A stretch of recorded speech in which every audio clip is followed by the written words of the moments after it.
God did not just call us to be saved, but also to serve.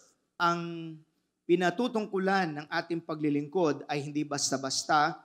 Ito ay para sa ating Diyos na manlilikha, mayakda ng buhay natin, nagpala sa atin ng mga iba't ibang kakayanan, mga talento. Paano mo yan ginagamit? Saan mo yan ginagamit? Excellent Christian service starts with the God-honoring motives, right reasons, but it should also be expressed into corresponding manifestations, right actions. Right reasons, right actions. So we just don't say it, we show it.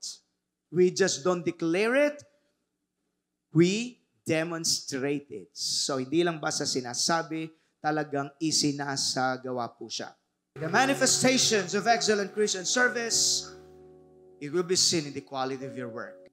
It's connected to your faithful fulfillment of God's call upon your life.